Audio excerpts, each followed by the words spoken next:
नमस्कार।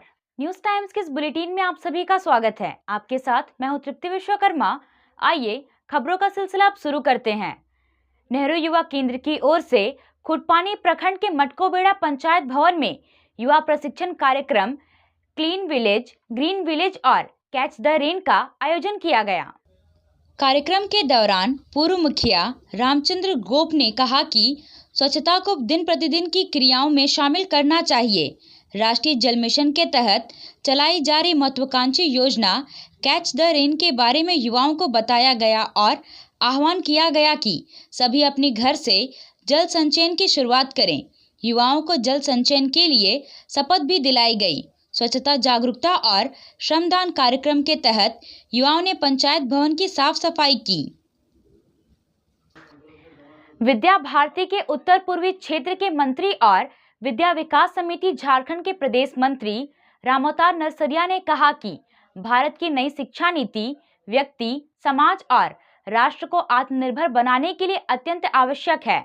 वह पद्मावती जैन सरस्वती शिशु विद्या मंदिर चाईबासा में आयोजित 4 दिवसीय प्रांतीय प्रधानाचार्य सम्मेलन के समापन समारोह को संबोधित कर रहे थे। रामोतार नरसरिया ने कहा कि पहले की शिक्षा नीति भारत केंद्रित नहीं होने के कारण हम अपनी उपलब्धियों पर भरोसा नहीं करते, उसे कम करके आंकते हैं। मंगल ग्रह पर भारत की उपलब्धि हो या फिर कोरोना में आयुर्वेद की दवाएं, पहले इसे विश्व ने स्वीकारा।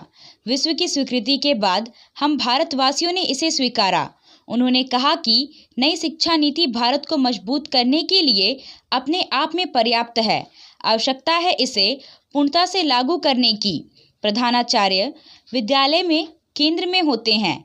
विद्यालय में किसी भी कार्य का क्रियान्वयन इन्हीं के द्वारा होता है, इसलिए प्रधानाचार्य को इसे लागू करने में प्रतिबद्ध होना पड़ेगा। विद्या भारती के केंद्रीय सचिव और झारखंड के प्रदेश सचिव मुकेश नंदन ने 4 दिनों में हुई चर्चा के विभिन्न विषयों पर प्रकाश डाला। सिंहभूम राजनीति के भीष्म पितामह रहे स्वर्गीय बागुन सुमरोई की बुधवार को जयंती मनाई गई। इस अवसर पर कांग्रेस भवन चाईबासा में उनकी तस्वीर पर पुष्प अर्पित कर कांग्रेस के पदाधिकारी और कार्यकर्ताओं ने श्रद्धांजलि अर्पित की। स्वर्गीय बागुन सुमरोई ने राजनीति का शुभारंभ छोटा नागपुर और संथाल परगना को बिहार से अलग कर झारखंड राज्य बनाने के आंदोलन से शुरुआत की। वर्ष 1967 में प्रथम बार बिहार विधानसभा के सदस्य निर्वाचित हुए।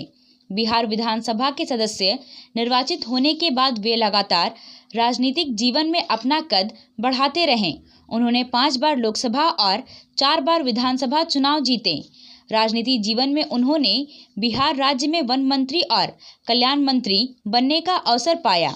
नवगठित झारखंड राज्य विधानसभा के उपाध्यक्ष भी बने। राजनीति जीवन में उनके लंबे कार्य अनुभव और संघर्ष जीवन शैली से कांग्रेस जनों को आज भी दिशा निर्देश और प्रोत्साहन मिलता रहा है। आज भी स्वर्गीय बागुन सुमरोई यहाँ की जनता के दिलों में स्थान बनाए हुए हैं। सिंहभूम में जब भी राजनीति की चर्चा की जाती है तो उनका नाम स्वतः लोगों की जुबान पर आ जाता है। कांग्रेस भवन में बुधवार को कार्यकारी अध्यक्ष रंजन बोईपाई, अंबर राय चौधरी, त्रिशानु राय, जितेंद्र नाथ ओझा, नीला नाग, मुकेश कुमार सहित काफी संख्या में कांग्रेस जनों ने श्रद्धांजलि दी। फुटपाथ विक्रेता दुकानदार संघ कल्याण ट्रस्ट की ओर से स्वर्गीय हेमंत दास के परिवार को 10,000 की राशि मदद के रूप में प्रदान की गई। इस मौके पर ट्रस्ट के लोगों ने उनके परिवार को दुख की इस घड़ी में धैर्य बनाए रखने का भरोसा दिया। गाड़ीखाना निवासी हेमंत दास ने पुत्र की सड़क दुर्घटना में मौत से आहत होकर घर में फांसी लगाकर आत्महत्या कर ली थी। उनके इस कदम से ट्रस्ट के लोग मर्माहत थे। ट्रस्ट के अध्यक्ष विकास कुमार, सचिव महादेव दास, सदस्य मनोज प्रसाद, अजय गुप्ता, मनोज गुप्ता, अजय झा, आशीष कुमार, रवि पाल, गणेश सिंह मृतक हेमंत के परिजन से मिले। परिजन को 10,000 की राशि देते हुए हर संभव सहयोग करने का भरोसा दिया। मिन्स कांग्रेस के महासचिव शशि मिश्रा ने बुधवार को सिनी वर्कशॉप का निरीक्षण किया। निरीक्षण के दौरान वर्कशॉप में कार्यरत कर्मचारियों के साथ वार्ता की।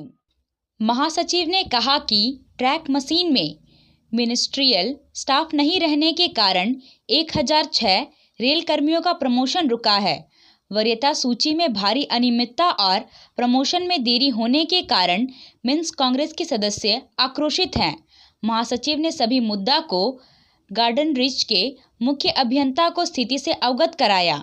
मुख्य अभियंता ने सभी समस्याओं को सुलझाने का भरोसा दिया। चाईबासा शहर के आमला टोला में सेगियो इंश्योरेंस मार्केटिंग प्राइवेट लिमिटेड शाखा का शुभारंभ किया गया। इस मौके पर ग्राहकों को शाखा के बारे में विस्तार से जानकारी दी गई, साथ ही इसके प्रोडक्ट के बारे में भी बताया गया। सेगियो इंश्योरेंस शाखा का शुभारंभ के मौके पर शाखा प्रबंधक ने कहा कि सेगियो मार्केटिंग प्राइवेट लिमिटेड शाखा धीरूभाई अंबानी की फिलॉसफी पर काम कर रही है। शाखा में 1 करोड़ से भी ज़्यादा संतुष्ट ग्राहक हैं। 7 लाख NRI क्लाइंट्स और 5000 कॉरपोरेट क्लाइंट्स हैं।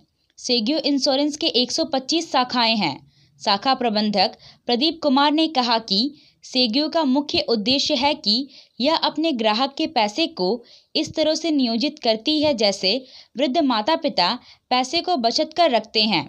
उन्होंने कहा कि सेगियो अपने ग्राहक के पैसे को सुरक्षित करने के साथ साथ आगे बढ़ाने में मदद करती है। साथ ही ग्राहकों को जमा राशि की जरूरत पड़े तो सुलभ तरीके से उस राशि को ग्राहक प्राप्त कर सकते हैं। उन्होंने कहा कि चाईबासा में सेगियो की शाखा इस उद्देश्य से खोला गया है कि लोगों के भविष्य को सुरक्षित रखते हुए उनके कठिन समय में राशि का उपयोग हो सके। जी, सबसे पहले तो मैं आपको बता दूं कि हमारी कंपनी जो प्रोडक्ट प्रमोट कर रही है वो आज इंडिया में one of the best brand है। हम कह सकते हैं कि इंडिया की एक फेमस ब्रांड है और हम लोग जो प्रोडक्ट यहाँ पे प्रमोट कर रहे हैं वो रिलायंस कंपनी का प्रोडक्ट प्रमोट करेंगे। रिलायंस निपुण लाइफ इंश्योरेंस का प्रोडक्ट हम लोग यहाँ पे प्रमोट करेंगे। और जैसा आपको भी पता है कि रिलायंस कंपनी जो है ना आज एक बहुत बड़ी ब्रांड है और सर्विसेज के मामले में रिलायंस जो है एक लोगों के भरोसे और विश्वास को जीती है।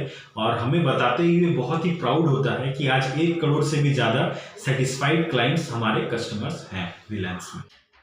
अभी के लिए बस इतना ही। कुछ और खबरों के साथ हम फिर हाजिर होंगे। तब तक न्यूज़ टाइम्स की पूरी टीम को दीजिए इजाज़त। नमस्कार।